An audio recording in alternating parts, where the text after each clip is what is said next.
Ситуация у нас стабильная. За прошедшие сутки по республике 10 новых положительных случаев по коронавирусу, но из них 8 – это вахтовый поселок, который расположен в Сунтарском улусе у строителей автомобильной дороги Вилюй, где ранее было уже зафиксировано 2 случая. Поселок полностью изолирован на въезд и выезд.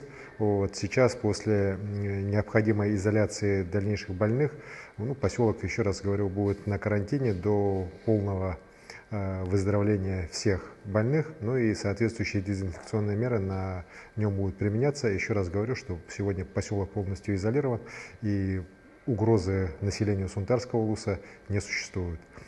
Конечно же, при этом необходимо будет все меры безопасности по району соблюдать. Руководителю оперативного штаба, главе улуса Григорьеву, такое поручение дано. 2 случая новых у нас по Якутску – это члены семьи одного из ранее заболевших.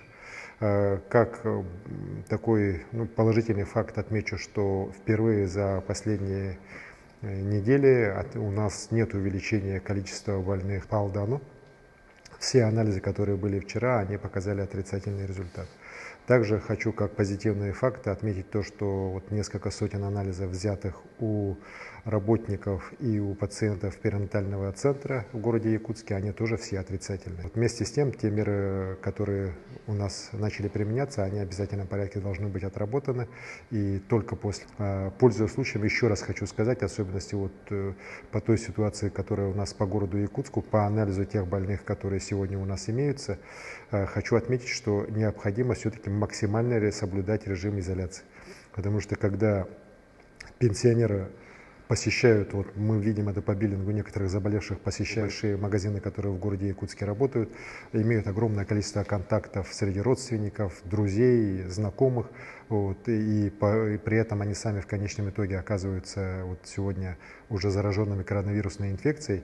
Круг их контактов вовлекаются сотни людей, которые сегодня вынуждены сдавать анализы, вынуждены потом садиться на самоизоляцию, и, к сожалению, некоторые из них также и заражаются при этих контактах. Поэтому вопросы самоизоляции, они на самом деле это вопросы безопасности каждого из нас. Просьба большая к жителям Якутска, жителям наших других населенных пунктов, где сегодня уже есть коронавирусная инфекция, все-таки правила самоизоляции максимально строго соблюдать.